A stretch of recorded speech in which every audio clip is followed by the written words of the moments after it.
hay una controversia sobre dos temas, ya no es uno. Un debate sobre si existe la intención de privatizar los servicios de agua en el Perú. Y en segundo lugar, sobre el tema del alza de tarifas, que paradójicamente ha sido puesto en el candelero por SUNAS, que es el organismo que decide las tarifas, ¿no es cierto? SUNAS ha salido poco menos que a denunciar el alza de tarifas que ellos fijan. Y esta controversia tiene que, porque uno de los temas más sensibles, hay que ser conscientes de ello en el Perú, es el tema del agua. O sea, sin agua no se puede vivir simplemente, ¿no? Y está en nuestros estudios Luis Izarra, secretario general de la Federación Nacional de Trabajadores de Agua Potable y de Alcantarillado del Perú, FENTAP. Bienvenido, gracias por estar acá, señor Izarra. Muchas gracias a usted, señor Lucas. Un saludo cordial a todos sus radioescuchas. Efectivamente, como usted lo ha mencionado, el tema del agua es un derecho fundamental, que no solamente ya los usuarios, los medios de comunicación se han pronunciado, la misma Iglesia se ha pronunciado que es riesgoso privatizar. Claro que la señora ministra, en las diversas intervenciones que ha tenido, ella ha dicho que no va a privatizar, pero sí va a concesionar. Como todos sabemos, la concesión es una modalidad de la privatización, porque a través de la concesión se van a entregar las empresas públicas de agua a un operador privado que va a administrar por 25 o 30 años.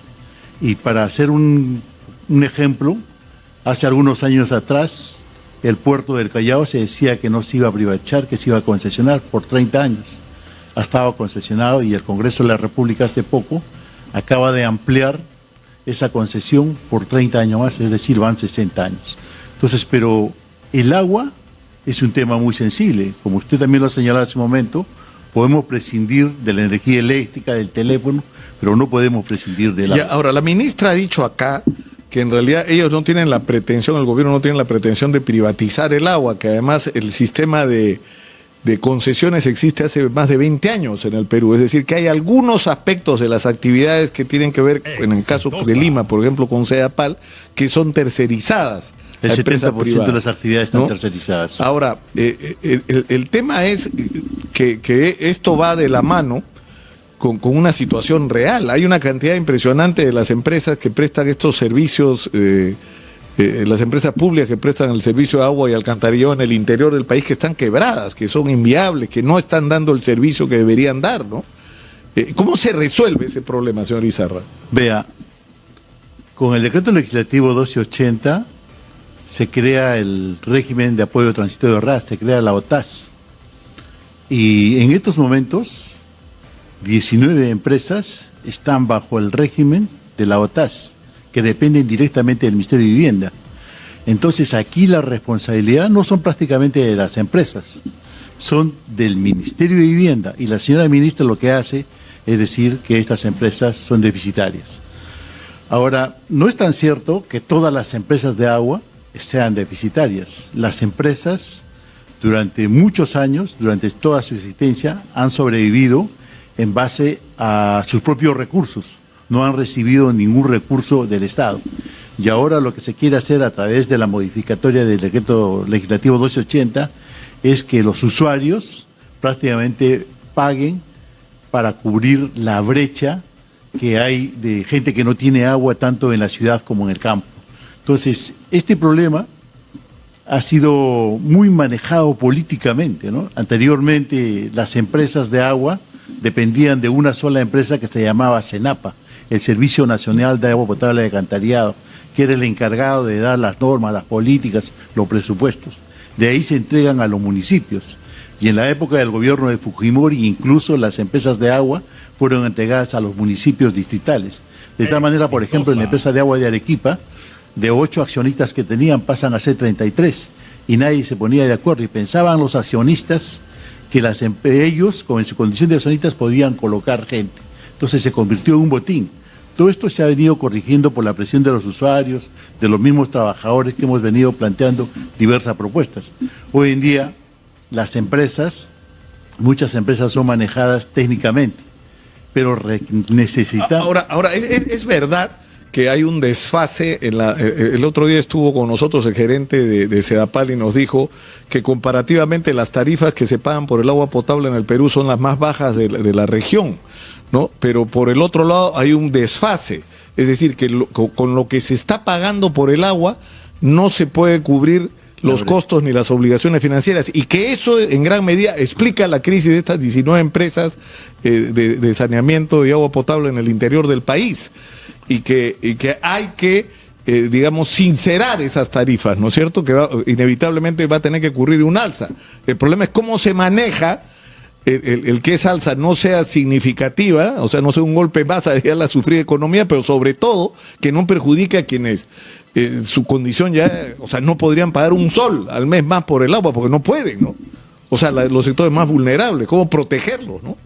Mire, aquí lo que tiene que haber es un sinceramiento por parte del Ministerio de Vivienda, Construcción y Saneamiento. Se dice que no hay recursos.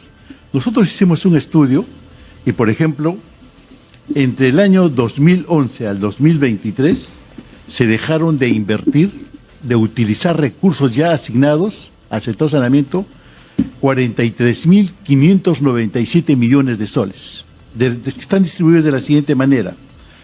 El presupuesto del Gobierno Nacional a través del Ministerio de Vivienda no utilizó 17.000, o sea, 17.000 millones devolvió al erario nacional. ¿En qué periodo? ¿En cuánto tiempo? Del 2011 al 2023. Y en 12 años, digamos, 12, 13 años. Prácticamente 2 gobiernos y algo más, ¿no? Entonces, el presupuesto de los gobiernos locales, las municipalidades, estuvieron asignados 23.000 millones, devolvieron al Gobierno Nacional. Y los gobiernos locales 2.000 millones. Hace una suma, o sea, de 43.000 millones. ¿Qué ha ocurrido?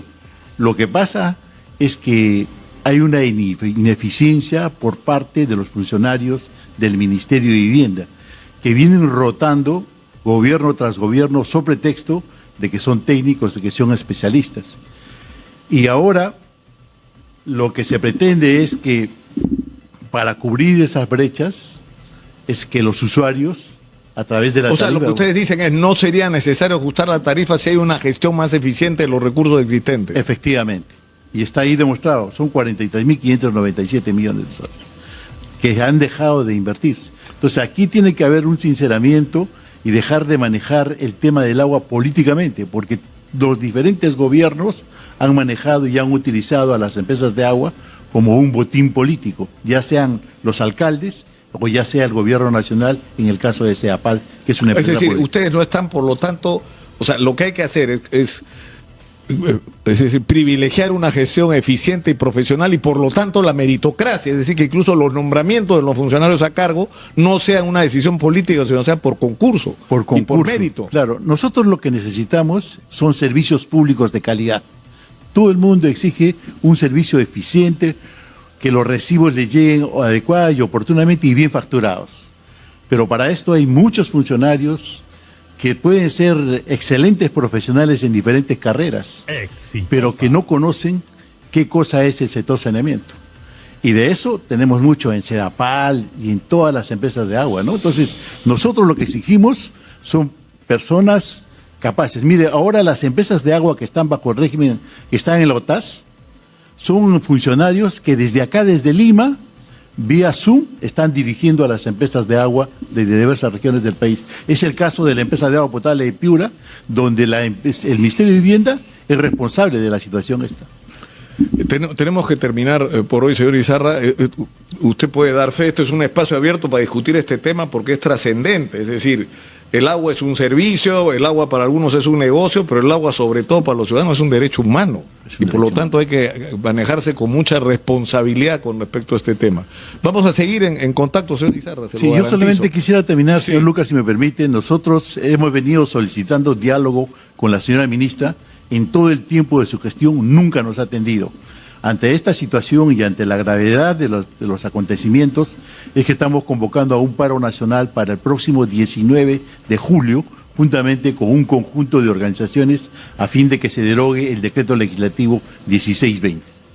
Muchas gracias por estar acá, señor Izarra.